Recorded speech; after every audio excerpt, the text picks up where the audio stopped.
Hello dear students, आज हम discuss करेंगे oogenesis के बारे में। oogenesis का मतलब हुआ फीमेल गैमिट यानी ओवम का निर्माण। इसका निर्माण होता है फीमेल गोनेड यानी कि ओवेरी के अंदर। इसके अंदर भी 3 फेज होती है, मल्टीप्लिकेशन फेज, ग्रोथ फेज और मैच्योरेशन फेज। लेकिन ये स्पर्मेटोजेनेसिस से एकदम डिफरेंट है। थोड़ी सी बात करते हैं फीमेल रिप्रोडक्टिव ऑर्गन की कि देखिए फीमेल में 2 ओवेरीज पाई जाती है, चूँकि ये आलमंड शेप्ड होती है, लेफ्ट और राइट ओवेरी। यहाँ पाई जाती है कुछ फेमरिल लाइक स्ट्रक्चर और इसे हम कहते हैं फैलोपियन ट्यूब। इसका जो आगे वाला भाग है ये कहलाता है इनफंडिबुलम, ये बीच वाला पार्ट कहलाता है एम्पुला, जहाँ पर कि फर्टिलाइजेशन की घटना होती है। और ये नैरो जो पार्ट होता है इसे कहते हैं इस्थमस। ये वाला जो भाग दिख रहा है ये है आपका यूटेरस, इसका ऊपर वाला भाग कहलाता है फंडस और ये वाला भाग कहलाता है बॉडी। ओवेरी की बात करेंगे तो ये ओवेरी का सेक्शन यहाँ दिखाया गया है। इसके अंदर डिफरेंट स्टेजेस ऑफ फॉलिकल्स मिलती है। यहाँ पर भी जर्मिनल लेयर पाई जाती है, जर्मिनल एपिथेलियम, जो कि मियोसिस करने के लिए कैपेबल होती है। इस ओवेरी के सेंटर वाले पार्ट को बोलते हैं मेड्यूला और बाहर वाला पार्ट होता है कॉर्टेक्स।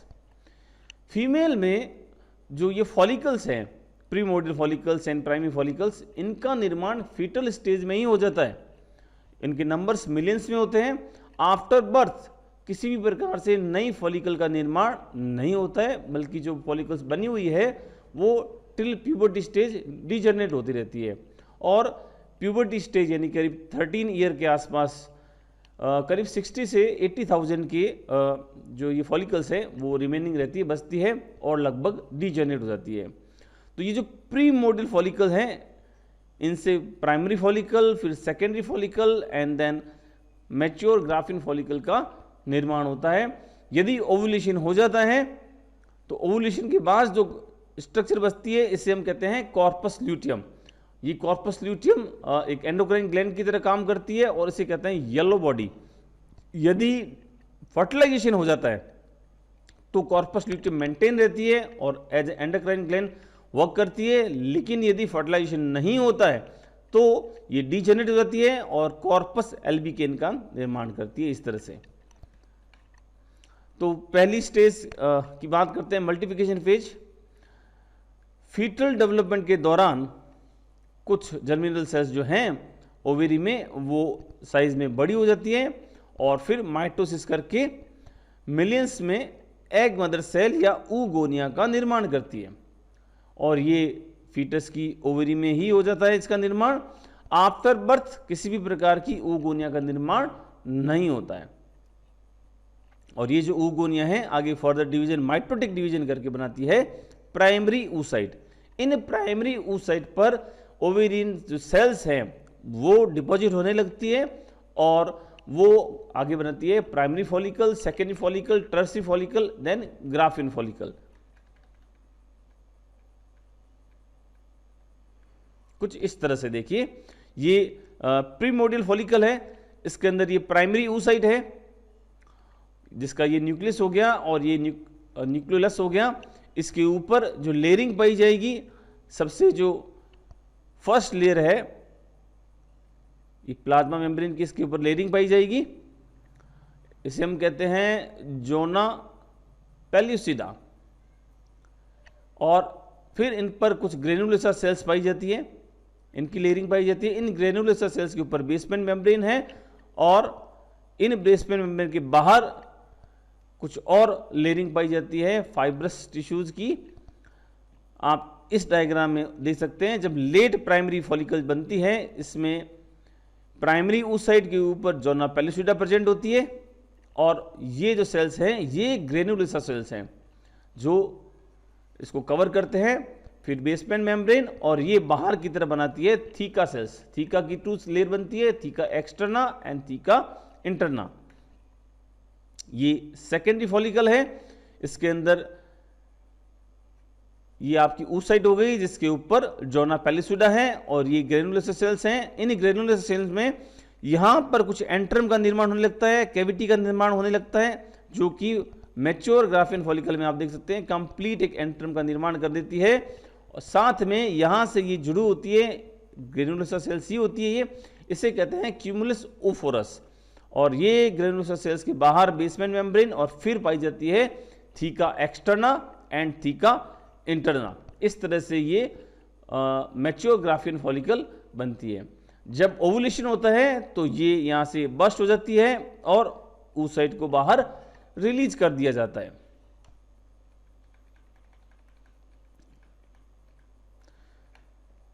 तो ग्रोथ फेज की बात करते हैं। जो प्राइमरी oocyte है इनका ग्रोथ फेज बहुत बड़ा होता है, लॉन्ग होता है, in many years.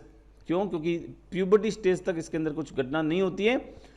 Primary oocyte जो है इनके ऊपर हमने कहा था कि ग्रेनुलोसा सेल्स की लेयर पाई जाती है और ये बनाती है प्राइमरी फॉलिकल्स, और इनकी संख्या होती है करीब 60,000 से 80,000 के आसपास।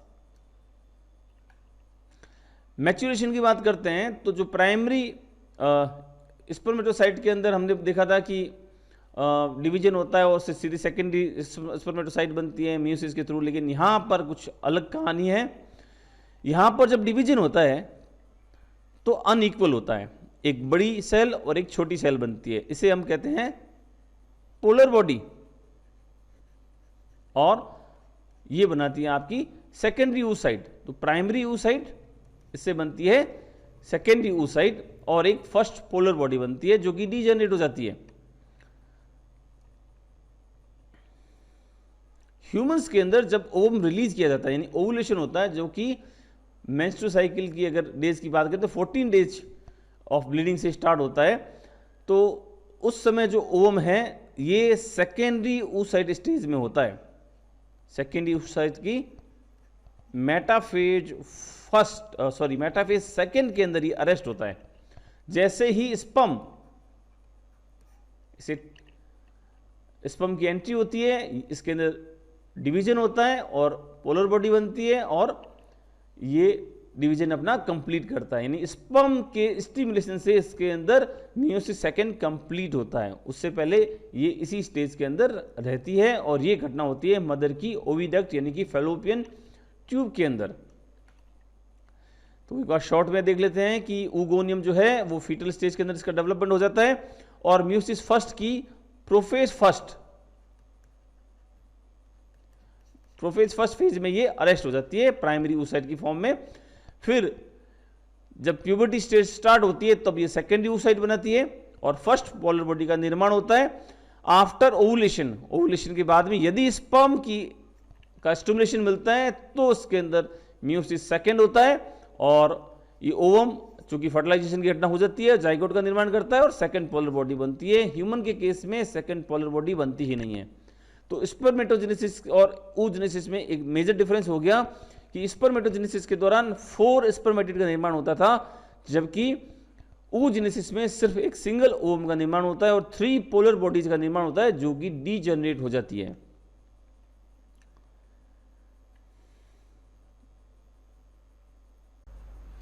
इस डायग्राम में आप कंपैरेटिवली देख सकते हैं कि फीटल पीरियड में जो oogoonium सेल है इसके अंदर माइटोसिस होता है और बनती है प्राइमरी oocyte, और प्राइमरी oocyte के ऊपर ग्रेनुलोसा सेल्स कवरिंग करती है और बनाती है प्रीमोडियल फॉलिकल।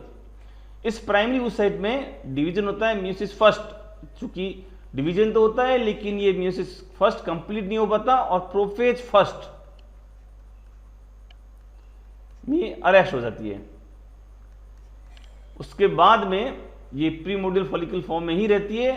प्यूबर्टी स्टेज तक इसमें कोई चेंज नहीं आता है।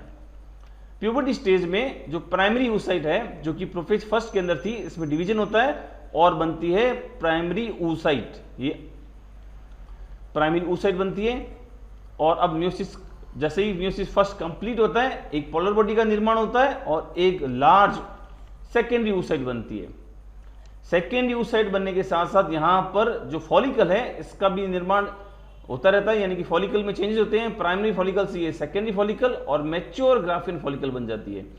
यानी कि जब ओवुलेशन होता है उस समय जो oocyte है वो सेकेंडरी oocyte की फॉर्म में होती है, और यहाँ पर मियोसिस सेकेंड में भी मेटाफेज सेकेंड अरेस्ट सेल होती है। ये उसके बाद की जो स्टोरी है वो स्पर्म की एंट्री पर निर्भर करती है। यदि स्पर्म से स्टिमुलेशन मिलता है तो मेटाफेज सेकंड से ये आगे मेयोसिस सेकंड कंप्लीट करती है और फर्टिलाइजेशन की घटना होती है, अदरवाइज ये डीजेनरेट हो जाती है।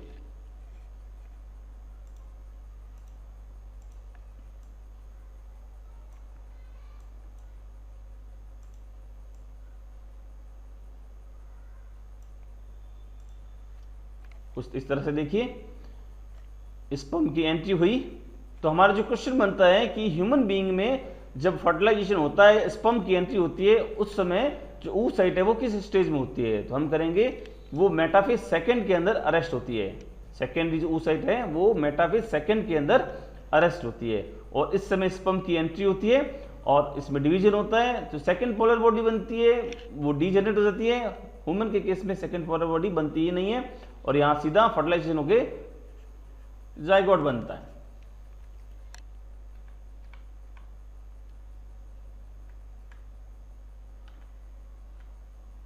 अब बात करें हार्मोनल कंट्रोल की,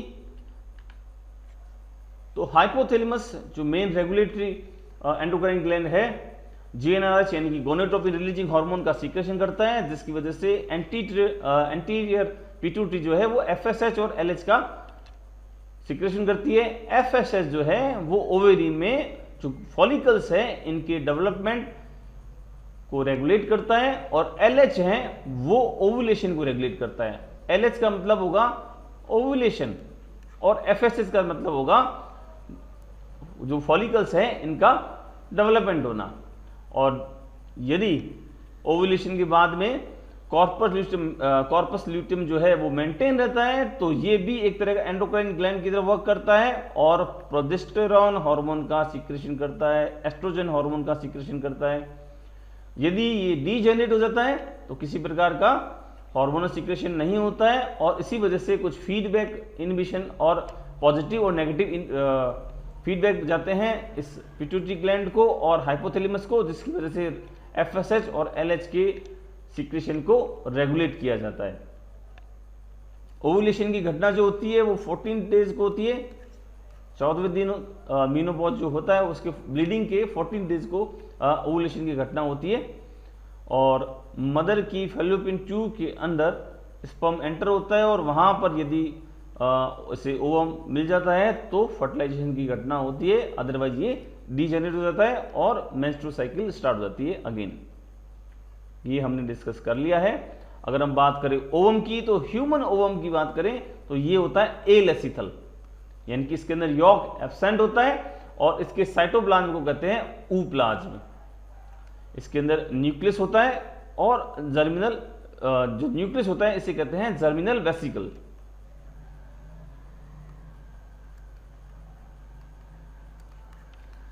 इसके ऊपर आप देख सकते हैं कोरोना रेडिटा की लेयर पाई जाती है, जोना पेलिसिडा जो सबसे अंदर की लेयर है और प्लाज्मा मेम्ब्रेन प्रेजेंट होता है और साइटोप्लाज्म को हमने कहा है ऊप्लाज्म। यदि फर्टिलाइजेशन ना हो तो 24 आवर के with in of the ovulation के 24 घंटे के अंदर अंदर यदि फर्टिलाइजेशन ना हो तो ये जो ओवम है ये डीजेनरेट हो जाता है और नेक्स्ट मेंस्ट्रुअल साइकिल स्टार्ट हो जाती है।